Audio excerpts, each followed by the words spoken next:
In The Sopranos, there is a capo of the DeMille crime family named Jimmy Altieri.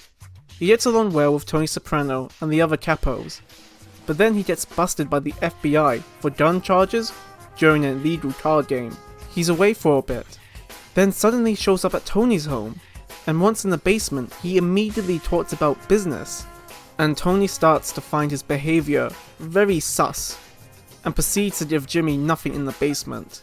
Tony then gets permission from Uncle Junior to whack Jimmy for being a rat. It's pretty cut and dry, yeah? Jimmy was recruited into the witness protection program after he was busted. Like a fool, he played all his cards in one go. Being careless, he was exposed. Tony saw right through him. Jimmy was circling Tony in the basement, trying to squeeze info out of him, like a police interrogation. During the funeral, he talks to Uncle Junior about Brendan Ferroni being whacked, and this upsets Junior a lot. He calls for a meeting that is deemed as a waste of time by Tony, since it's covering business they've already covered before. Even before his death, Jimmy doesn't deny being a rat. To top it all off, Skip the Pari tells Pussy that any suspicion of being an informant went to the grave of Jimmy Altieri. So that's a ton of information that points out to Jimmy being a rat, right? Well, yeah, but there is an argument to be made that he wasn't a rat, and he was simply acting really sus because he's kind of dumb? The strongest case for this argument is that we never see Jimmy with the FBI. Every other FBI informant in the series can be seen talking to the FBI, but not Jimmy. In theory, we can never 100% say he was a rat. As the audience, we never got that confirmation. You may then ask, why was he talking about business up front and direct? That goes against the rules. Well, he's kind of dumb. It's not the first time he was being dumb, by the way. In the Capo meeting where they discuss the boss position, Jimmy mentions the idea of Uncle Junior going to war, and the other Capos have a look of disapproval. Jimmy didn't think before he spoke. He didn't think about how talking to Tony about business, or Uncle Junior about Brandon, would make them feel, or how bad it looks on his part. In his last moments before his death, he could have simply been in awe and shock that he's been called out for being a rat and he's going to die. Porkchops only now realizes how much he's fucked up. Even with Skip mentioning Jimmy's name, that technically isn't proof. They found out he got whacked and used that information to take advantage of Pussy, ensuring him he was safe to return to Tony. So now we have to ask again, was Jimmy really a rat? The answer is that it doesn't matter. What matters is that the situation with Jimmy was a little taster for Tony.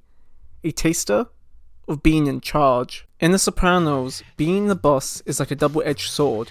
Sure, there are perks to it, like getting a huge flow of money, giving out orders, and having the last word, but it comes with a lot of stress. It's described in the show as a headache.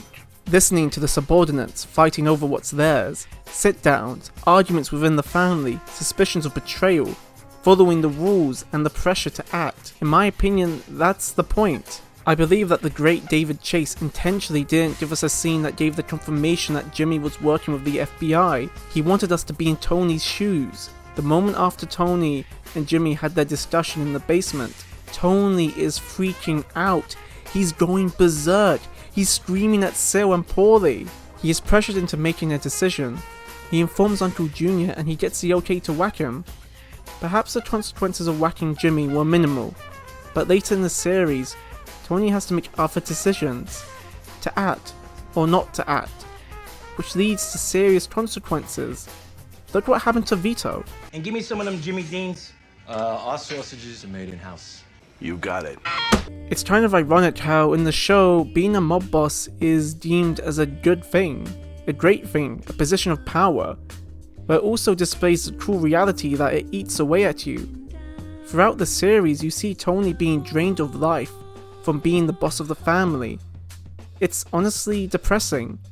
And well, that's what I took away from the Jimmy Altieri situation. Just in case one of you fiends asked, personally I don't believe Jimmy was a rat. I think he was an idiot who didn't think before talking, and it made him look really sus. Like, if he really wasn't a rat, if David Chase was like, no, Jimmy wasn't a rat, god damn did he act like one.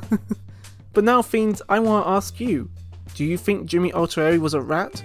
Or was he just acting really sus because he's a dumbass? I want to know. With that said, fiends, see ya. Don't go just yet.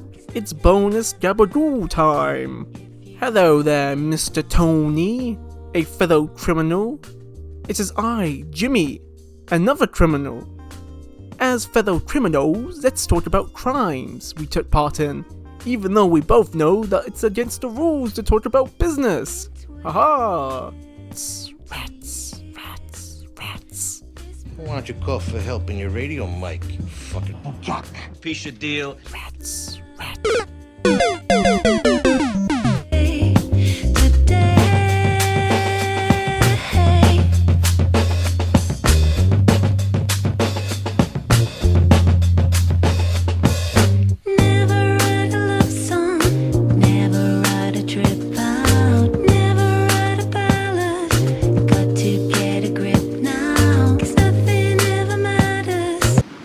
Anyway, $4 a pound.